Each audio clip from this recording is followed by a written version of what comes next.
This is the first in a set of 5 tutorial videos specific to the Project Scope Data Input Form. This is the home screen for the Project Scope Data Input Form. A description of the data requirements for the Project Scope Data Input Form is displayed in the comment box in the cell at the top of the home screen with this name. We start by clicking on the Transform button to eliminate from the screen all of the controls available within an Excel spreadsheet, as well as column and row headings, and to expand the screen to the full size available for your computer. Clicking on the General Tutorial button in this upper right-hand corner of the home screen takes you to the tutorial videos that explain all of the features and functions that are common to all of the data input forms. This link takes you directly to the first of the set of 3 videos that comprise the general tutorial on the acuitasdss.com website, on which you will also find a listing of the other 2 videos in the general tutorial set. It is strongly recommended that you review this general tutorial before attempting to input data into any form. The box just below the general tutorial icon displays the name of the milestone for which this data input form has to be completed. The Project Scope Data Input Form, we can see, has to be completed for milestone 1, the kickoff meeting.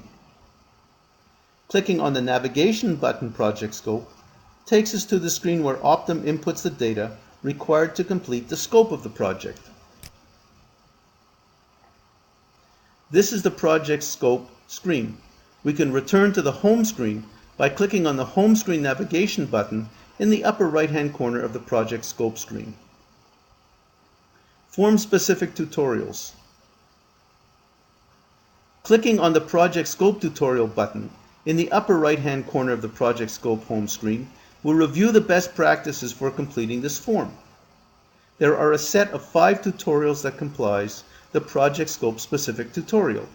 Video 1 is a review of form layout and data input column headings. Video 2 uses customization tables to change the Optum pull-down menu data selection choices. Video 3 reviews geographical scope, Optum ecosystem partner types and estimated numbers. Video 4 reviews milestone dates, final presentation formats and medium, and ITFS project services and content deliverables. Video 5 reviews Optum services and content deliverables and project success criteria. This video covers the first of these tutorials, the review of form layout and the data input column headings. It is again strongly recommended that you review the full set of Project Scope tutorials before starting to complete this form. Next, let's talk about the data input form status. The 2 tables at the top of the screen, you can see them here, display the current status of the data input form.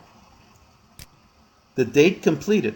Optum uses the calendar function to input the date in which this form is completed, and should leave the date blank until the entire form is complete.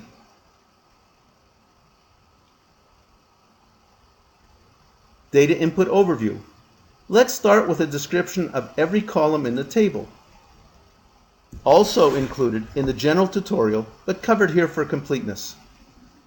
The data input name. The data input name is the name of the Project Scope data variable for which data is required from Optum. The example. From a pull-down menu of pre-populated choices, the form displays an example, which may or may not be appropriate for the Optum data input selection. Optum pull-down menu data selection is the pull-down menu in bright green. You see an example here,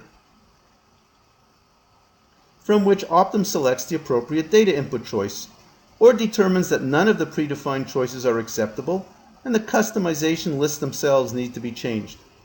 The form preloads the choice from the example into the Optum pull-down menu data selection cell to minimize the time required from Optum for those cases where this example choice is also Optum's choice. And we'll just scroll over a bit to the last column, the Optum comments. Enables Optum to explain or clarify their data selection choices. These comments are in free format, as we can see, that 3 cells are provided for each data selection choice. This concludes video 1 of the Project Scope specific tutorial, review of form layout and data input column headings. The next video in this sequence, video 2, covers using customization tables to change Optum pull-down menu data selection choices.